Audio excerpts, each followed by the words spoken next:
جن خواتین پہ قربانی واجب ہے، قربانی کس پہ واجب ہوتی ہے؟ جس کے پاس آج کے اس 2016 میں پاکستانی روپے کے مطابق 39,000 روپیہ یہ چاندی کا نصاب بنتا ہے، یا تقریباً 3 لاکھ اور غالباً کو 23-24 ہزار کے لگ بھگ یہ سونے کا نصاب بنتا ہے۔ تو اصل تو یہ ہے کہ آدمی حالت کو دیکھ کے چاندی کے نصاب کے میں سے اپنی قربانی دے، کیا فرق پڑتا ہے؟ پورا سال اللہ کا رزق دیا ہوا کھاتے ہیں، اور سال میں ایک بار ہم نے 39,000 میں سے 9,000 کا حصہ نکالنا ہے، یہ کوئی مشکل بھی نہیں ہے، کوئی بوجھ بھی نہیں ہے کہ آدمی سال میں ایک بار 9,000 اللہ کے نام پہ نکال دے، کوئی بوجھ نہیں ہے۔ لیکن اگر سونے کا نصاب دیکھتے ہوئے قربانی دینا چاہیں تب بھی حرج نہیں، گنجائش دونوں کی موجود ہے، لیکن بہتر یہی ہے کہ آدمی چاندی کے نصاب سے زکوٰۃ نکالے اور عبد اور غلام ہونے کا مظاہرہ کرے۔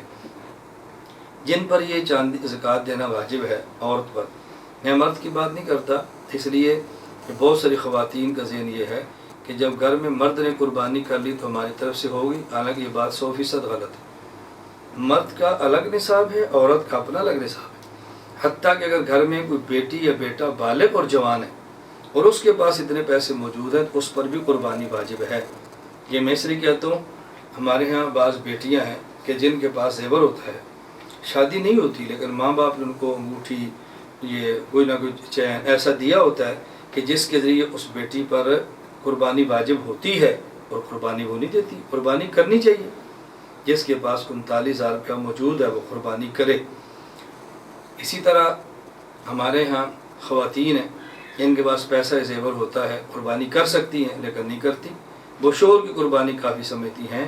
اچھی طرح مسئلہ ذہن نشین فرما دیں، شوہر پر قربانی الگ واجب ہے، بیٹا بالغ ہو، نصاب کا مالک ہو، قربانی الگ واجب ہے، بیٹی بالغ ہو، نصاب کی مالک ہو، قربانی الگ واجب ہے، بیوی نصاب کی مالک ہو اور بیوی پر قربانی الگ واجب ہے۔ اس کا بہت زیادہ اہتمام کریں، تو جس پر قربانی واجب ہے وہ قربانی ادا کرے۔